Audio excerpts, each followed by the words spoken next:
experiencia cercana, ¿no?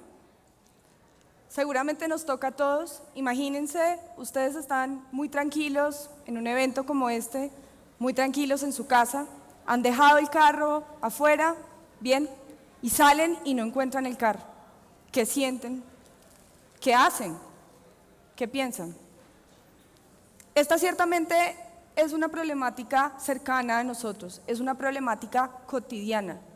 La hemos escuchado seguramente de amigos de nosotros, de vecinos, o tal vez nos ha pasado también, y seguramente lo hemos oído en las noticias. Todos los días oímos noticias sobre la seguridad en Bogotá, en el país y en el mundo.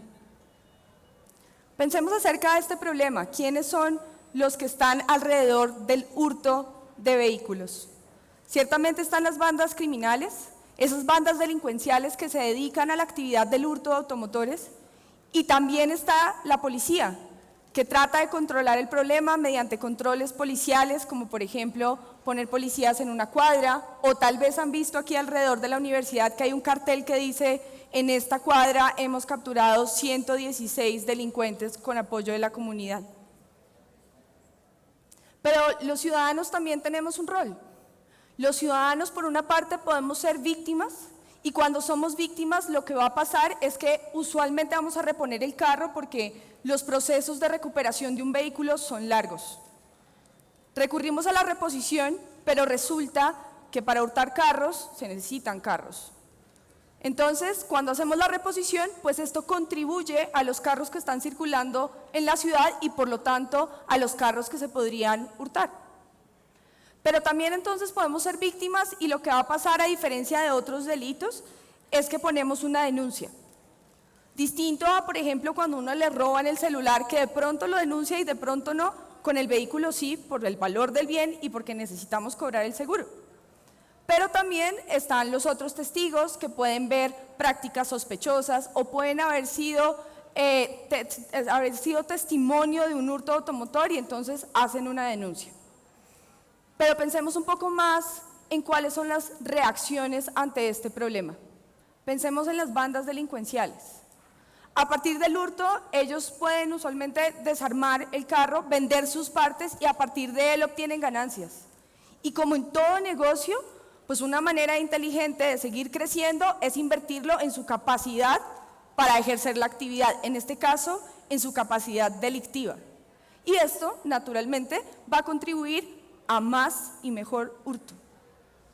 Por otra parte, como en todo negocio nuevamente, pues si el negocio está bueno y el negocio produce ganancias, pues más bandas criminales se van a animar a dedicarse a esta actividad.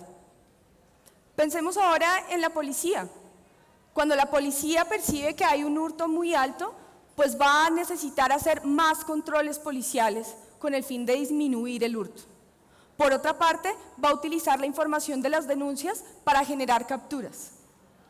Pero aquí surge una dinámica interesante y es la siguiente: las bandas delincuenciales no se quedan quietas.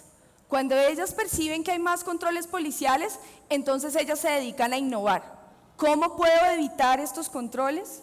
¿Cómo puedo evitar a esos policías que están en esta cuadra? ¿Será que me voy a otra cuadra a hurtar? Y en esa innovación delincuencial, entonces, mejoran su capacidad delictiva y arranca una carrera por la innovación delincuencial. Por otra parte, las capturas a corto plazo funcionan. Las capturas retiran a los delincuentes de las calles para que no puedan seguir hurtando. Pero hay un punto que hay que tener en cuenta. Primero, para poder hacer una captura hay unas restricciones judiciales que exigen que la policía cumpla para asegurarse que el delincuente capturado efectivamente sea un delincuente. Y una vez están en estos centros de detención, si no hay un proceso de resocialización efectivo, lo que va a pasar es que pasan un tiempo en este centro y luego reinciden, vuelven a las calles a seguir hurtando. Y no solo eso, si no hay un proceso de resocialización efectivo, lo que pasa es que el espacio de detención se convierte en un centro para compartir buenas prácticas, para conocer a colegas que se dedican a la actividad del hurto, y entonces se convierte en un proceso de profesionalización donde cuando yo termine de estar en el centro de detención salgo y me dedico a hurtar cada vez más, cada vez mejor. Es un sistema complejo. Es un problema complejo. Pero entonces pensemos en las reacciones de los ciudadanos. Cuando yo oigo noticias, cuando las personas me cuentan un vecino fue víctima de un hurto, entonces yo decido ser más prevenido. Tal vez decido ahora sí recurrir a un parqueadero para dejar mi carro, tal vez ya no lo dejo aquí en la 74 o en la 73. Y cuando ya no doy papaya, pues ya no me van a hurtar el vehículo. Pero por otra parte, pasa algo muy interesante con la dinámica entre policías y ciudadanos. Si como ciudadanos no vemos que las acciones de la policía estén teniendo efecto, si no vemos que el hurto disminuye, entonces la credibilidad en las autoridades disminuye. Y si la credibilidad en las autoridades disminuye, pues yo para qué voy a denunciar si eso no funciona. Entonces ahí nuevamente entramos en una dinámica paradójica porque resulta que la ciudadanía y la policía deberían colaborar juntos, pero por esta pérdida de credibilidad terminamos siendo casi que adversarios. Y una última cosa, sería difícil encontrar una discusión en la que alguien no estuviera de acuerdo con que el hurto es un problema y con que todos nos sentimos de alguna manera víctimas de eso. Todos podemos sentir miedo, inseguridad, ¿sí?, de andar con nuestro vehículo en alguna calle sola, de dejarlo por ahí, mas sin embargo, al final, y en particular teniendo en cuenta esa gran diferencia que existe entre el precio de las partes legales versus el precio de las partes ilegales, terminamos siendo clientes de este negocio. Las mismas víctimas terminamos fomentando este negocio de las bandas delincuenciales. Complejo, ¿no? Hay muchos actores, muchas decisiones, interacciones entre ellos y a pesar de que esta es una dinámica cotidiana que podemos sentir cercana en el día a día, es un sistema complejo. Aquí surgen dos lecciones. Uno, que cuando yo considero a los actores como centro del problema, cuando me preocupo por sus decisiones, cuando las entiendo como parte de ese sistema que produce el problema, entonces reconozco que hay dinámicas de realimentación. Dinámicas como, por ejemplo, la carrera por la innovación delincuencial, dinámicas como, por ejemplo, esa pérdida de credibilidad en las autoridades y la capacidad de las autoridades para controlar el problema, o dinámicas como la profesionalización delincuencial que lo que hace es promover que este negocio crezca y se complejice cada vez más. Y una segunda lección, cuando yo veo en este gran mapa todos los actores, todas sus decisiones y me doy cuenta de las interdependencias entre ellos, entonces puedo reconocer que es un problema de corresponsabilidad, es decir, un problema de responsabilidad compartida.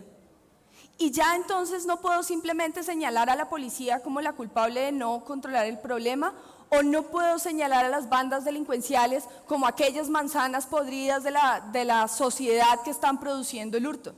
Cuando me doy cuenta que todos estamos metidos en este sistema, entonces me doy cuenta que el problema es de todos y que todos tenemos que poner de nuestra parte si lo queremos resolver. Supongamos ahora que tenemos un reto. Tenemos el reto de disminuir el hurto, ya hemos hecho una conceptualización, nos hemos dado cuenta de los actores, de sus decisiones, de cómo están interrelacionados entre ellos y debemos formular una recomendación para disminuir el hurto. Una posibilidad es disminuir esas restricciones judiciales. Si las disminuyo, entonces la policía puede capturar a más delincuentes y mandarlos rápidamente a la cárcel para retirarlos de las calles. Pero bueno, como ya reconocimos esas dinámicas de realimentación, diríamos, falta todo el tema de resocialización. Supongamos que adicional a eso le apuntamos a un programa de resocialización que evite la profesionalización y la reincidencia de estos delincuentes. Bien, ya tenemos nuestra política, ya diseñamos una intervención y este es tal vez el primer mensaje. Aquí estamos usando una herramienta formal de ingeniería. Pero todos podemos ser ingenieros. Todo aquel que se atreva a utilizar su ingenio para transformar una realidad es ingeniero, con o sin herramientas formales. Miremos un poquito de esta política, pues hemos usado una conceptualización juiciosa, hemos reconocido las dinámicas de realimentación, estamos atendiendo esos patrones que pueden fomentar el negocio, estamos entendiendo que es un problema de corresponsabilidad porque no solo le estamos pidiendo a la policía que haga cosas, sino a otros actores. Entonces, Desde el punto de vista técnico, cumplimos. Y yo pregunto, desde el punto de vista de ingeniería, ¿estamos cumpliendo? ¿La ingeniería es técnica? Y para esto quisiera traer a colación un caso que nos invite a reflexionar. Cuando nosotros decidimos formular esta política, entonces imagínense que la policía empieza a capturar cada vez más y mejor, ¿sí? Y como sociedad entonces empezamos a denunciar, empezamos a permitir que seamos muy efectivos capturando. ¿Y las garantías de justicia?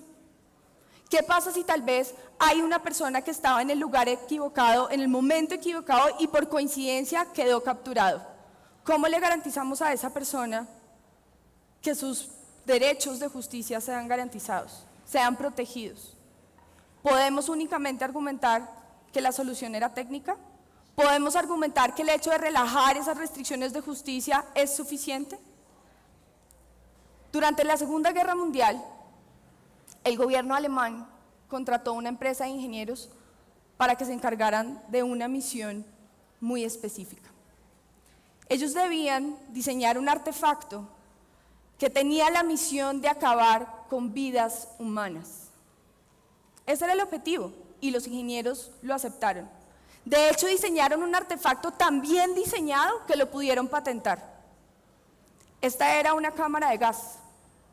La cámara de gas funcionaba a la perfección. Las personas entraban, pensaban que se iban a bañar, entraban muy tranquilas, y acto seguido, una vez cerraban la puerta, entraba un gas que lentamente iba acabando con sus vidas. Misión cumplida. Ya luego era solo cuestión de sacar a estos cuerpos humanos. Los ingenieros cumplieron con su misión. Lograron construir un artefacto que cumpliera con las exigencias de su cliente. Más adelante, años después, en los juicios de Nuremberg, cuando cuestionaron a estos ingenieros si efectivamente habían cumplido con su misión, ellos decían: yo cumplí, yo hice un artefacto técnicamente óptimo, era legal, era culturalmente aceptado dentro del contexto nazi, yo cumplí. Pero les pregunto, ¿fue responsable? ¿Podría garantizar que este era un diseño responsable con la sociedad? Es el mismo caso con esta política. Es lo mismo estas cámaras de gas versus una política que está sustentada en un análisis técnico. Es lo mismo cuando no me pregunto por las garantías de justicia. Esto es ingeniería. Lo que ustedes han visto acá simplemente es una conceptualización desde la ingeniería, se llama dinámica de sistemas, es una herramienta diseñada por MIT, ¿sí? Y lo que la ingeniería nos da es herramientas formales para poder transformar la realidad. Pero al final, transformar la realidad usando el ingenio es para todos. Eso siempre, sin olvidar que no solo es una cuestión técnica, sino que implica una responsabilidad frente al uso. Y los dejo con una última pregunta. ¿Somos ingenieros nazis? Gracias.